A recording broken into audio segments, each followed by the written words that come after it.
자, 한 주간 동안 잘 지내셨습니까? 우리 옆 사람 보면서 인사합시다. 잘 오셨습니다. 환영합니다. 네, 잘 오셨습니다. 우리 양지명 스님 모두 환영하고 축복합니다. 자, 올해는 이상하게 유난히 물과 관련된 사고가 많은 그런 해입니다. 올 봄에 다 아시는 대로 저 진도 앞바다에서 일어난 세월호 참사로 수많은 생명이 물속에서 희생되었는데, 이번에 또 부산 경남 지방에 쏟아진 집중폭우로 수많은 사람들이 참변을 당했습니다.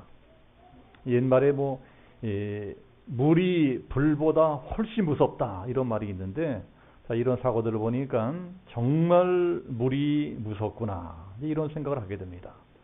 시퍼런 바다라든가 시퍼런 강물 한복판에서 대책 없이 물에 빠져 죽어야 되는 그 사람들 심정이 어땠겠습니까? 자, 우리나라 세월호 대참사 같은 사고가 옛날에 이제 미국에도 일어난 적이 있었습니다. 1860년도 9월에 미국 중부 일리노이주에 있는 미시간 호수를 항해하던 여객선이 갑자기 침몰해버리는 대형 선박 사고가 일어난 적이 있었어요. 저도 예전에 시카고 갔을 적에 미시간 호수에 가보았었는데 바다처럼 넓은 호수입니다. 얼마나 호수가 넓은지 바다같이 보입니다. 그만큼 광대하게 큰 호수에서 일어난 사고로 여객선에 타고 있던 승객 400명 중에 140명이 물에 빠져 죽었는데, 그 사고는 여러 가지로 우리나라 세월호 참사와 비교되는 것이 여러 가지가 있습니다. 그 여객선도 항구를 출발한 지 얼마 되지 않은 것으로 사고를 당했어요. 항구에서 불과 1km밖에 떨어지지 않은 곳에서 배가 침몰하는데도 우리나라 세월호 참사 때처럼 인명구조 시스템이 제대로 작동하지가 않았습니다. 그래서 수많은 사람들이 저 앞에 육지를 많이 바라보면서도 다 물에 빠져 죽었어요.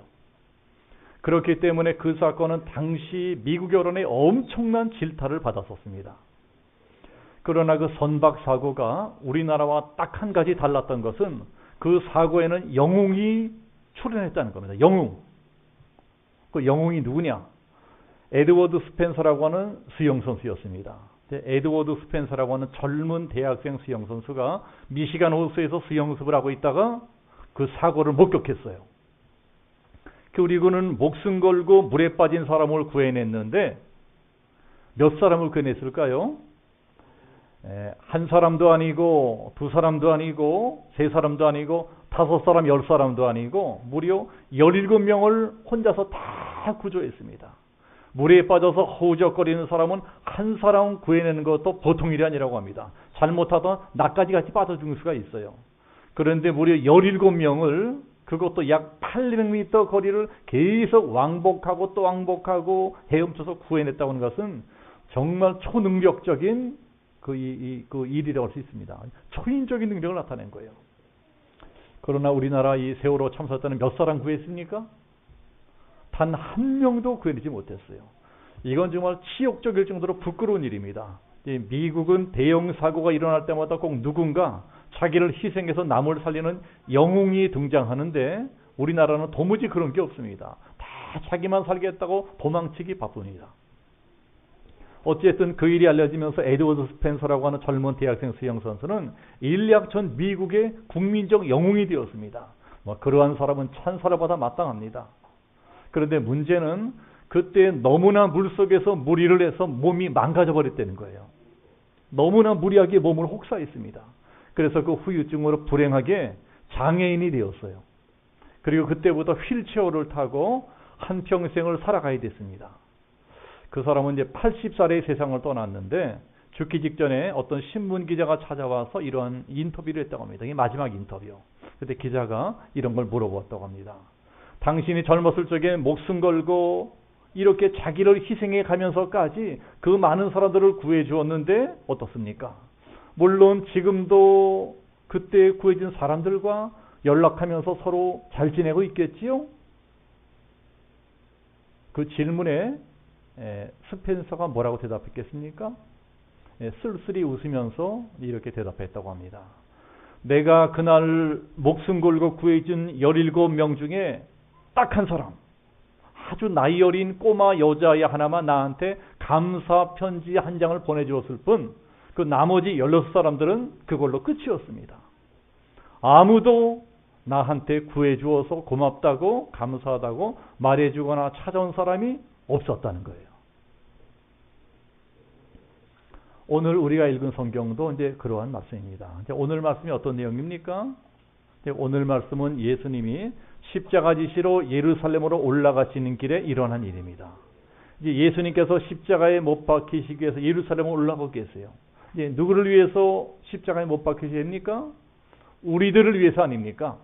우리처럼 도무지 감사라는 걸 모르는 배은망덕한 인간들을 위해서 배신당하시고 채찍당하시고 가시면류관 쓰시고 비참하게 십자가에 못 박혀 죽으시기 위해서 지금 예루살렘으로 열심히 올라가고 계시는 중이에요. 그러니 아무리 예수님일지라도 그 마음이 얼마나 무거웠겠습니까? 그래서 무거운 발걸음으로 예루살렘에서 한 걸음 한 걸음 걸어가시는데 갑자기 어디서 와글와글 떠드는 소리가 들려오는 거예요. 보니까 저 멀리서 나병 환자 10사람이 때로 소리를 지르고 있는데 예수님 우리를 불쌍히 여기소서 우리의 문둥병을 고쳐주소서 하고 소리 지르고 난리가 났어요. 이 나병 환자들, 문둥병 환자들이 예수님이 지나가시는 정보를 딱 듣고 길목을 지키고 있었던 겁니다. 이 문둥병자들도 이미 예수님이 수많은 병자들을 고쳐주셨다 하는 소문을 들어서 알고 있었어요. 그러니 제발 우리 병도 고쳐주옵소서. 예수님께서 걸음을 멈추시고 그 문둥병자들 가만히 바라보니까 그 몰골들이 너무나 처참해서 봐줄 수가 없습니다. 그래 하도 불쌍해서 그 병을 고쳐주시는데 뭐라고 하면서 고쳐주십니까? 자, 14절 보면은 가서 제사장들에게 너희 몸을 보이라. 제사장들에게 몸을 보여주라는 말씀이 무슨 뜻입니까? 요새도 그렇지만 그 당시 이스라엘 나라에도 나병, 즉 문둥병은 1급 법정 전염병이었어요. 일단 문둥병에 걸린 것 같다. 그러면 바로 제사장에게 가야 됩니다. 구약성경 레위기에도 보면 제사장이 문둥병을 판별하는 그런 기준이 있어요. 그러니까 제사장이 그 사람의 피부병 상태를 이리저리 살펴보고서 아하 이게 문둥병이구나. 이 사람이 문둥병 걸렸구나. 이게 문둥병이라도 싶으면 너는 부정하다. 너는 문둥병에 걸렸다. 선포합니다. 그러면 그 사람은 그 순간부터 집에 서고 마을에 서고 멀리 쫓겨가야 됩니다. 혹시 길에서 사람을 만나게 될 때에도 손으로 입을 가리고 나는 부정하다 이 외쳐야 되는 거예요. 이게 법이에요, 법. 그래야 사람들이 자기가 문둥병 걸린 걸 알고 자기 가까이 오지 않게 됩니다. 그만큼 당시 이스라엘 사람들은 문둥병을 무섭게 생각했고 그런 문둥병 걸린 사람은 천벌을 받았다고 생각했어요. 저 사람은 부정한 사람이다. 저 사람은 뭔가 죄를 지어서 저런 천벌을 받았을 것이다. 그래서 문둥병 걸린 사람들은 그 순간부터 인간 취급도 받지 못하고 살아갑니다. 그러나 세상에는 가끔 이 기적이라는 것도 있잖아요. 그래서 문둥병 걸린 사람 중에서도 어쩌다가 기적적으로 병이 낫게 되는 경우도 있었던 것 같아요. 그렇게 내가 병이 난 것 같다.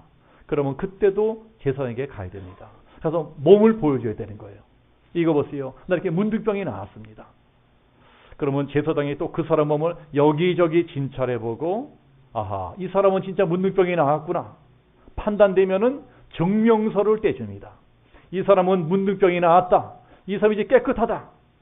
그런 제사장의 증명서를 받으면 그때 비로소 다시 집으로 돌아갈 수도 있고 부모 형제들 만날 수 있고 동네에서 이웃들과 어울려 살아갈 수도 있습니다. 그러나 만약에 그러지 않고 제사장이 띄워준 증명서도 없이 사람들 앞에 함부로 나아갔다가 돌에 맞아 죽는 수가 있어요. 즉결 처분되는 겁니다. 그러니 문둥병 걸린 사람들은 그저 오매불망 병이 나서 제사장한테 몸을 보이고 증명서를 받는 게 꿈입니다. 그 증명서를 갖고 고향으로 돌아가는 게 꿈인 거예요. 그러니까 제사장에 가서 몸을 보이라 하시는 이 말씀은 그야말로 복음입니다. 복음, 기쁜 소식. 내 병이 낫다. 너는 죄사함 받고 구원받았다. 자, 예수님께서 이제 그런 말씀을 하시는 거예요. 그런데 실제로 그 사람들 문둥병이 바로 나았을까요? 이제 성경을 잘 보면 이제 그렇지 않습니다. 그 문둥병자들은 그때까지 전혀 병이 낫지 않았어요. 예수님이 너희들 병이 나았으니까 제사장에 가서 몸을 보여주어라 말씀을 선포하셨지만 여전히 그 사람들 몸에는 진물이 줄줄 흐르고 있고 얼굴은 흉측에 일그러져 있고 손톱발톱은 빠져나가고 있었어요. 그런데도 예수님이 내가 너희들 병을 고쳐주었으니까 어서 제사장에 가서 너희들 몸을 보여줘라 명령하신 겁니다. 그러니 이 사람들이 얼마나 황당했겠습니까? 아니 낫기는 뭐가 나느냐? 여전히 내 몸은 저랑은 똑같지 않느냐? 여전히 내 몸에는 고름이 질질 흐르고 여전히 내 몸에는 손가락 발가락 떨어져 나가 있고 이런데 이런 몸을 가지고 어떻게 제사장이 갈 수가 있느냐? 그러니까 이제 이 사람들이 할 수 있는 일은 둘 중에 하나입니다. 하나는 지금 나하고 장난하자는 거냐? 이거 지금 말도 안 되는 소리다 하고 말씀을 무시해버리는 것이고, 또 하나는 그럼에도 불구하고 나은 줄로 믿고 그냥 가보자. 예수님이 말씀하신 아멘! 그냥 믿고 가보자. 자, 이런 건 요새도 마찬가지입니다. 요새도 우리 믿는 사람들에게 하나님의 말씀이 들려올 적에 나타나는 반응은 대개 두 가지입니다. 하나는 뭐라고? 지금 내 형편이 이 모양 이 꼴인데 어떻게 그렇게 할 수 있다는 말이냐? 말도 안 돼, 나는 못한다. 또 하나는 그럼에도 불구하고 아멘! 말씀 믿고 한번 순종해보자. 말씀대로 한번 해보자. 이 두 가지 방법. 이 중에 나병 환자들은 어떻게 합니까? 믿고 가보자. 예수님이 그렇게 말씀하셨으니까 나은 줄로 믿고 가보자. 말씀대로 제사장에 가서 몸을 보이자. 그냥 믿고 가는 겁니다. 자, 믿고 가는 것. 사실은 이게 믿음입니다. 이 사람들은 이제 목숨 걸고 제사장에게 가고 있는 거예요. 만약에 문둥병이 낫지도 않은 주제에 자기들 멋대로 제사장에 갔다가는 돌에 맞아 죽는 수가 있어요. 그런데도 믿고 가는 겁니다. 자, 여러분, 신앙이란 것이 무엇입니까? 믿고 가는 겁니다. 눈에 보이는 것 없고 귀에 들리는 것 없고 손에 만져지는 것이 없어도 만약에 말씀만 믿어진다면, 이 말씀이 믿어진다면 말씀 믿고 그냥 앞으로 나가는 겁니다. 그러니 지금 여러분들 인생에 무슨 문제가 있습니까? 문제가 생기면 물론 기도해야 됩니다. 그러면 하나님께서 그 문제를 해결할 수 있는 말씀을 주세요. 하나님이 하시는 일은 언제나 옛날부터 그런 식입니다. 이 나병 환자들도 마찬가지였어요. 이 사람들의 인생에도 문둥병이라고 하는 큰 문제가 생겼습니다. 그래서 어떻게 합니까? 예수님께 찾아가서 기도하는 거예요. 우리 병을 고쳐달라고 문둥병을 고쳐주옵소서 부르짖어 기도합니다. 그러니까 예수님이 어떻게 하십니까? 말씀을 주시는 거예요. 자, 무슨 말씀을 주십니까? 가서 제사장에게 보이라. 이 말씀이 바로 처방전입니다. 네가 정말 믿음이 있느냐? 그럼 어서 그 믿음을 보여봐라. 그러면 그 말씀 믿고 그냥 가야 됩니다. 우리도 가끔 예배 시간에 설교 듣다가 저 말씀은 바로 나를 위한 말씀이구나. 바로 내가 들어야 될 말씀이구나. 자, 이럴 때가 있잖아요. 그러면 아멘! 말씀 믿고 가는 겁니다. 아멘! 그렇게 될 줄 믿습니다. 그냥 믿고 가는 거예요. 그러니까 일단 여기까지는 이 나병 환자들이 참 잘하고 있습니다. 근데 오늘 말씀과 비슷한 말씀이 요한복음 4장에 또 나옵니다. 요한복음에도 보면 아들이 죽을 병에 걸린 왕의 신하가 나옵니다. 그래 그 사람이 멀리 가버나움에서부터 갈릴리 계신 예수님께 찾아와서 네 아들을 고쳐달라고 통사정을 합니다. 예수님 제발 우리 집에 오셔서 안수해 주시고 네 아들을 살려주옵소서. 자, 그러니까 예수님이 내가 직접 할 것이 무엇이 있느냐? 여기서 고쳐주마. 네 아들이 살았다. 말씀을 선포하시는 거예요. 그러나 그걸 어떻게 믿습니까? 자기 집은 이제 먼 데 있어요. 그런데 가보지도 않고 가서 안수해주지도 않고 그냥 말씀으로만 네 병이 낫다. 네 아들 병이 낫다.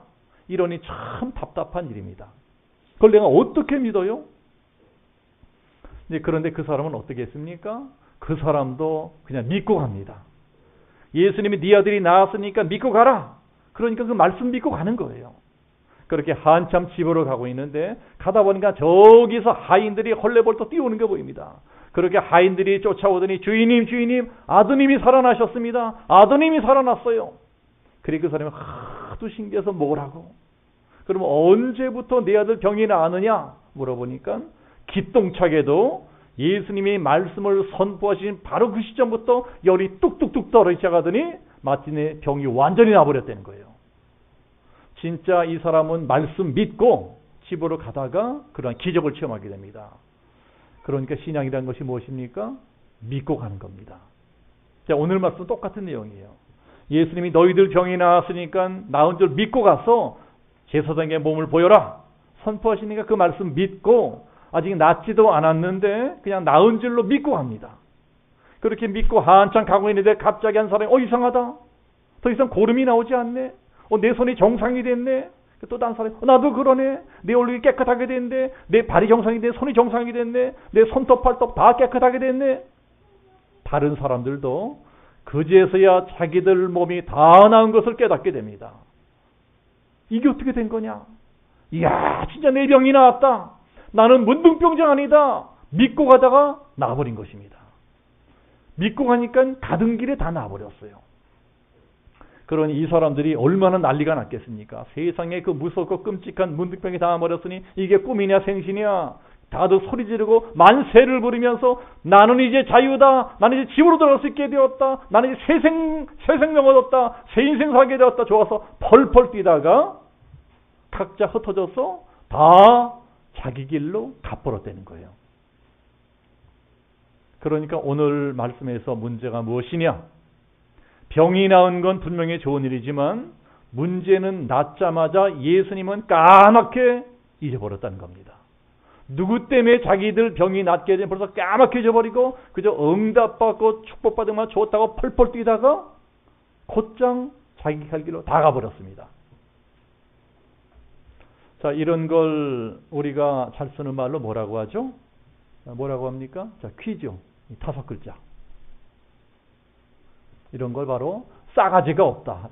싸가지가 없다. 싸가지라는 게 뭐 전라도 말인지 어디 말인지 모르겠지만 정말 이 사람들은 싸가지가 없습니다. 그런데 사실 이 말씀을 잘 생각해 보면 이건 우리들도 많이 하는 짓이 아닙니까? 솔직히 우리도 화장실 갈 때 다르고 나올 때 달라요. 아쉬울 땐 열심히 기도도 하고 소원도 하고 하나님이 내 기도를 들어주시면 못도 하고 못도 하겠습니다. 그래 놓고는 기도 응답해 주시면 내가 언제 그랬냐? 하고 다 까먹어버립니다. 자, 우리들이나 이 문둥병자들이나 배은망덕하고 싸가지가 없는 거 똑같아요. 그런데 그 사람 중에 딱 한 사람, 그 제일 멸시받고 천대받는 사마리아 사람 하나만은 예수님을 기억합니다. 이게 다 예수님 때문이로구나. 예수님이 나를 고쳐주셨구나. 그러니 제일 먼저 예수님께 감사드려야 되겠다. 그리고 바로 예수님께 쫓아와서 15조 땅에 엎드려 절하면서 큰 소리로 감사를 드립니다. 자, 여기서 중요한 것이 이 사람은 바로 감사를 드렸다는 거예요. 감사를 다음으로 미루지 않았습니다. 꼭 오늘만 날이냐? 집에 갔다 와서 내일이 되잖아. 가족들부터 만나고 다음에도 되잖아. 다음에 시간 날 때도 되잖아. 이러고 마땅히 해야 될 일을 뒤로 미루지 않았다는 거예요. 바로 감사를 드렸어요. 우리도 신앙생활에 이런 자세가 정말 중요합니다. 뭔가 감사할 일이 생기면 바로 감사하는 거예요. 바로. 작은 일이든 큰 일이든 뭔가 하나님께 감사해야 될 일이 생기면 마땅히 바로 감사해야지. 그러지 않고 뭐하고 난 다음에 이러는 사람 치고 나중에 제대로 감사할 줄 아는 사람들 한 명도 못 봤습니다. 그때 지나면 언제 받냐? 입 닫고 마는 거예요. 그때 바로 감사 안 하면 그냥 지나가는 겁니다. 하룻밤만 지나도 마음이 변하는 것이 간사한 우리들 마음이에요. 솔직히 그런 거 다 인정하시죠? 그러니 오늘 말씀에 나오는 나머지 9사람도 마찬가지였을 거예요. 그 끔찍한 문둥병이 나왔으니 얼마나 감사했겠습니까? 그 사람도 인간이니까 정말 감사했을 거예요. 그러나 문제는 그걸 바로 감사하지 않고 그냥 뒤로 미룬 겁니다. 오늘만 날이냐? 내일 하자. 집에 갔다 와서 하자. 가족들 만나고 나서 다음에 하자. 그러다가만 까맣게 잊어버렸습니다. 감사해야 될 타이밍을 놓치면 반드시 그렇게 됩니다. 그 뒤로 이 사람이 다시 돌아와서 감사했다는 말씀이 성경에 어디 있나요? 없어요. 그걸로 그냥 다 끝나버린 것입니다. 말 그대로 화장실 갈 때 다르고 나올 때 다릅니다. 그러니 이런 사람들을 뭐라 그런다고요? 싸가지가 없다. 자, 싸가지가 없는 사람이다. 자, 그러니까 우리 한번 옆 사람 쳐다보시면서 저 따라 한번 해보세요. 옆 사람 쳐다보면서 싸가지 있게 삽시다. 다들 싸가지 있게 사시기를 바랍니다.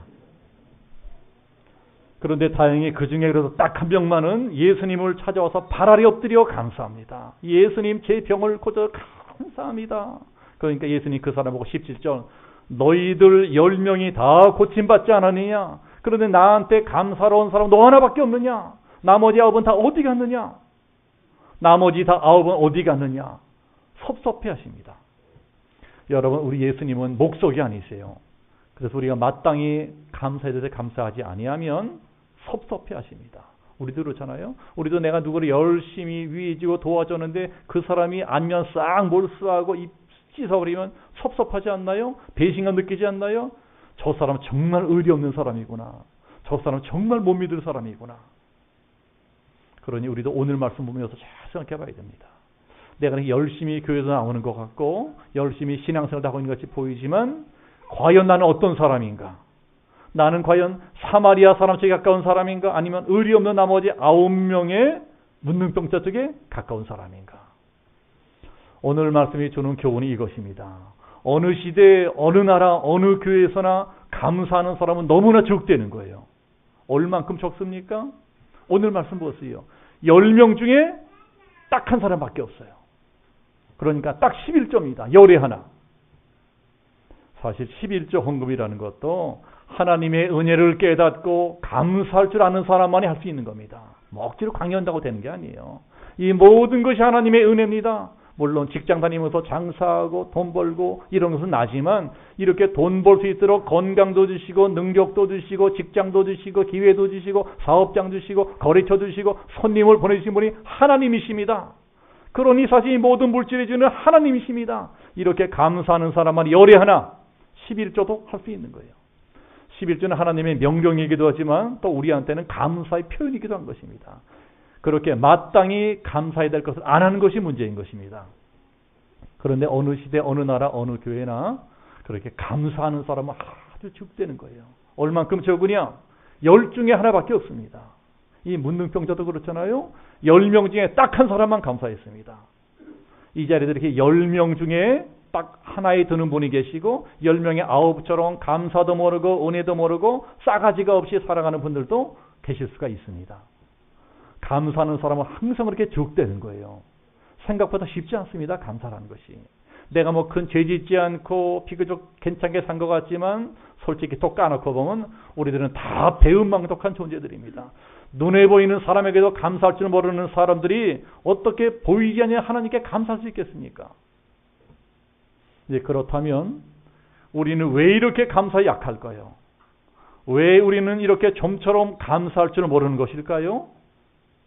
그게요, 감사하는 훈련이 되어 있지 않기 때문에 그렇습니다. 감사도 저절로 되는 게 아니에요. 감사도 훈련해야 됩니다. 그러면 감사하는 훈련은 어떻게 하는 것이냐? 감사할 일이 생기면 바로 감사하는 거예요. 바로 감사하는 거예요. 그날이 지나가기 전에, 그때가 지나가기 전에 바로 감사하는 겁니다. 이게 바로 감사 훈련이에요. 자, 얼마 전부터 우리 교회에서 하루에 5가지씩 감사했던 일들을 생각하고 그런 감사거리들을 이러한 종이에 써보자 하고 하루 5가지 감사거리 쓰기 운동을 하고 있어요. 비록 아직 많은 분이 참여하고 있는 건 아니지만 그래도 꾸준히 여러분이 참여하고 계십니다. 그래서 요새는 제가 이런 것들, 이러한 여러분들이 써내신 이런 것들을 읽을 때가 제가 제일 마음이 행복한 순간입니다. 우리 성도님들이 그 어려운 여건 가운데서도 하루 5가지 감사거리를 생각하면서 이것도 감사하고 저것도 감사합니다 하고 감사한 내용들을 적어내신 것을 보면은 정말 목사하는 보람을 느낍니다. 목사하는 보람을 느껴요. 그분들이 이제 기쁨조. 이게 기쁨조입니다. 그 어려운 중에서도 이렇게 감사하는 성도님들을 보면은 너무 사랑스럽고 꼭 껴안아주고 싶어요. 아마 하나님도 그러실 것입니다. 그런데 이런 감사 운동을 지금 처음 하는 것이 아니죠. 재작년에도 한번 했었던 적이 있었습니다. 아마 다들 기억하실 거예요. 그런데 하다가 그만 흐지부지 되어버렸고 그래서 그 다음부터는 또 몇몇 분만이 개인적으로 성실하게 계속하고 있는 걸 알고 있어요. 어느 분이 하시는지는 이제 제가 잘 알고 있습니다. 그래서 그러지 말고 다시 한번 새롭게 시작해보자 하고 다시 시작하려고 합니다. 감사해야 될 적에 감사하지 않은 성도들은 언제고 반드시 교회의 불평꾼이 되더라고요. 좋을 땐 좋다가도 뭔가 하나 자기 마음에 안 드는 일이 생겨버리고 삐뚤어져 버리면은 꼭 불평꾼이 되어버립니다. 그렇게 교회에 불평꾼이 하나 생겨나면 그 옆에 있는 사람에게 쏙닥쏙닥 해서 그 사람도 불평꾼을 만들어버리고 또 그 다음 사람에게 불평꾼을 만들어버려요. 참 이상하게 불평이라는 것은 꼭 전염병 같습니다. 이상하게 불평꾼 옆에 있으면 그 사람도 똑같이 전염되어서 불평꾼이 되어버리고 계속 그 옆에 사람도 또 옆에 사람도 다 전염되어서 나중에 교회에 엄청난 피해를 주는 일이 터져버립니다. 제가 올해 그런 거 절감했기 때문에 감사 훈련을 시키는 일이 정말 중요한 일이구나. 감사하는 성도를 만드는 일이 목사가 하는 많은 일 중에 제일 으뜸 거는 중요한 일이로구나 하는 것을 저로 깨닫게 되었습니다. 그럼 왜 하필 5가지냐? 자, 이것도 전에 제가 한번 말씀드린 적이 있었는데요. 이게 바로 오프라 윈프리라고 하는 미국의 유명한 방송인으로 시작된 것입니다. 제가 언젠가 이제 오프라 윈프리에 대한 말씀을 전해드렸는데 아마 그때 들으신 분들은 다 기억하실 거예요. 자, 오프라 윈프리라는 여자가 어떤 여자였습니까? 오프라 윈프리. 그 여자는 어릴 적에 참으로 비참한 여자였습니다. 우선 그 여자는 흑인이에요, 흑인. 지금도 미국에는 분명히 인종차별이 존재합니다. 아무리 흑인 대통령이 나왔다고 해도 그 뿌리 깊은 인종차별이 하루쯤에 사라지는 게 아니에요. 그래 얼마 전에도 경찰이 총으로 흑인선 쏴죽였다 해서 막 폭동이라고 난리가 났지 않습니까? 오프라 윈프리는 그런 흑인으로 태어난 데다가 설상가상 사생아였습니다.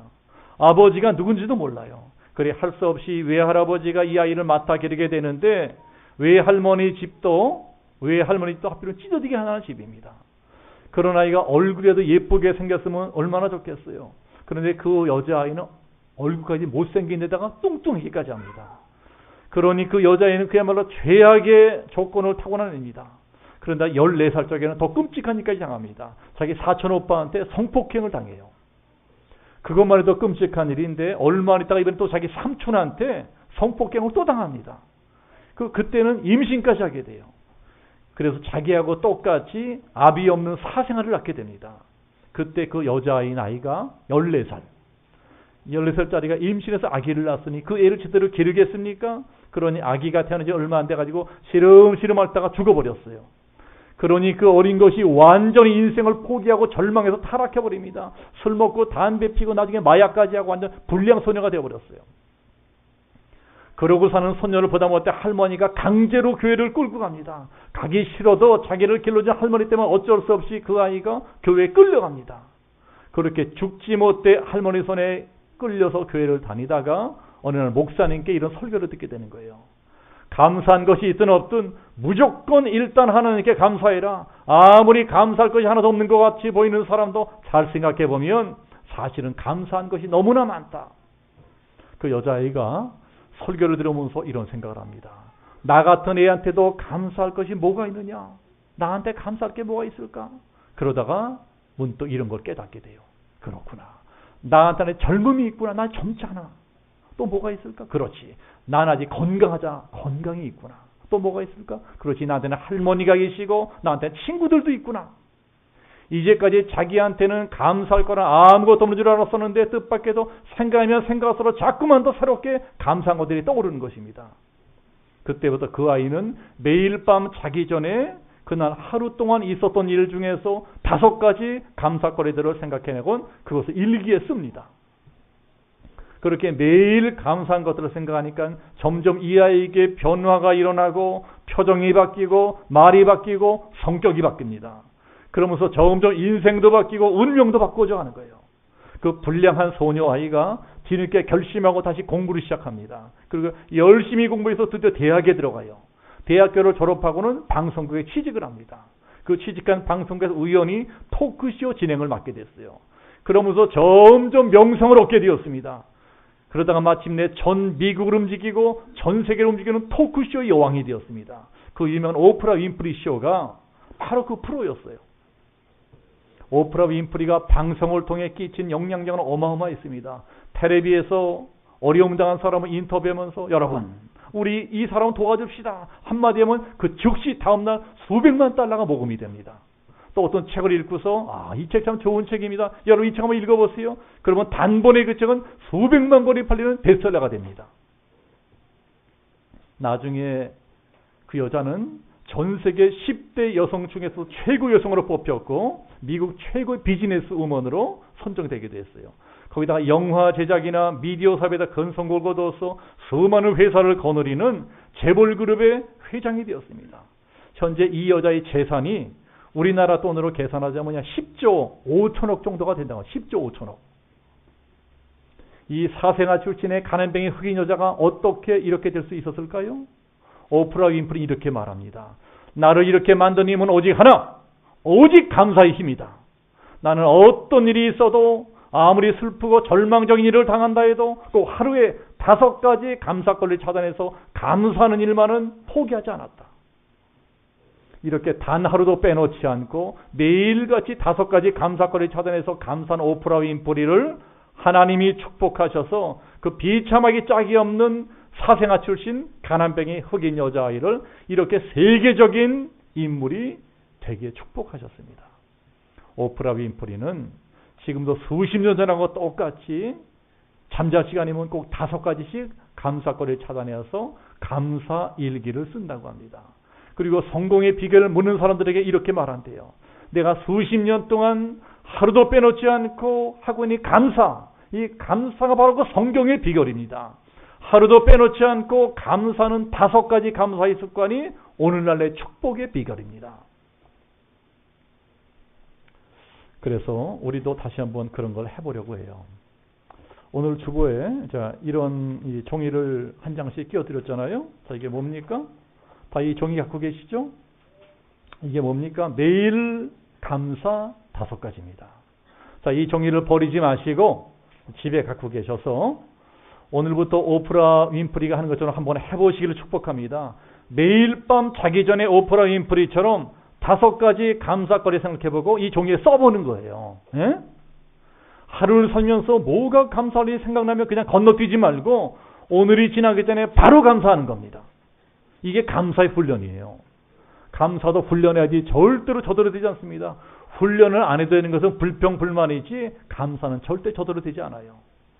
만약에 우리가 이렇게 하루 5가지씩 한 달 동안 감사의 조건을 찾아낸다면 1년이면 얼마나 될까요? 1년이면 약 8,000개에 가까운 감사를 하나님께 드리게 됩니다.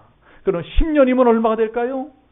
10년이면 거의 10만 개에 가까운 감사를 하나님께 드리게 되는 거예요.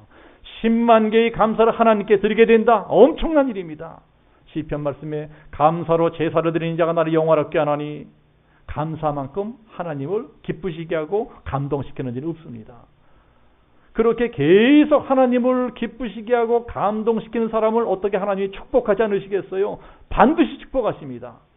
그러니 축복받고 싶은 분들만 그렇게 하세요. 나는 오늘부터 매일 밤 자기 전에 오늘 하루 살면서 감사했던 거 5가지를 이 종이에 써보겠다. 그리고 다음 주 교회 오실 적에 가지고 오셔서 저 뒤에 있는 이 기도와 감사함에 넣어주시든가 아니면 저한테 직접 주시든가 아니면 헌금 바구니 집으로 오시든가 그러면 제가 그걸 볼 적마다 기도해드리고 또 나중에 그게 모이면은 한 권의 책으로 묶어드리겠습니다. 그럼 그게 바로 감사일기 책이 되는 거예요. 계속 하시는 분들은 이게 모여지면은 책으로 묶어드리겠습니다. 오프라 윈프리가 그렇게 한 것처럼 하루 5가지 감사거리를 생각하시면서 계속 감사일기를 쓰신다면 이게 바로 내 인생의 역사가 되는 겁니다. 내 인생의 역사. 내 인생의 역사가 불평불만의 역사가 아니고 감사의 역사가 된다면 이 얼마나 보람이 있겠습니까? 만약에 내가 죽고 난 다음에도 우리 아이들이 혹시 내가 쓴 일기책을 보게 된다면 얼마나 감동을 받겠어요. 우리 아버지가 우리 어머니가 이렇게 훌륭한 인생을 살다 가셨구나. 이렇게 감사한 인생을 살다 가셨구나 하고 더 존경할 것이 아닌가요? 그렇게 하루도 빼놓지 않고 매일 5가지씩 감사거리를 찾아내서 감사한 인생을 살아간다면 감사는 오프라 윈프리를 축복하시는 하나님께서 반드시 저도 우리 성도님들도 축복해 주실 것입니다. 내가 감사할 게 뭐가 있느냐? 나는 감사한 게 하나도 없다. 가끔 그런 분들도 보게 되지만 감사한 것도요 생각하기 나름입니다. 그래서 감사란 말이 영어로 thank인데 그 어원이 think라고 합니다. 자, think 이건 생각한다는 뜻이 아닙니까? 그러니 감사라고 하는 것은 생각해야지 생각한다는 거예요. 사실 우리가 생각하면 생각할수록 하나님의 은혜가 아닌 것이 아무것도 없습니다. 우리에게 살아있는 자체가 감사한 것 아닙니까? 우리가 이렇게 주일날 교회 나와 예배 드리는 것이 감사한 것 아닙니까? 공산국가 이슬람국가에서는 이 예배도 목숨 걸고 드립니다. 우리 보고 누가 뭐라는 사람이 있습니까? 다 감사한 거예요. 이러한 것들이 정말 당연한 일이 아니고 정말 감사한 일입니다. 그러니 생각하고 깨닫게 되는 만큼 감사하게 되고 감사하는 만큼 내 인생도 행복하게 된다는 것입니다. 그러니 아주 작은 것이라도 뭔가 감사한 걸 생각한다면 내일 하자, 다음에 하자 이러고 미루면 바로 해라. 바로 감사해라. 오늘이 지나기 전에 감사해라.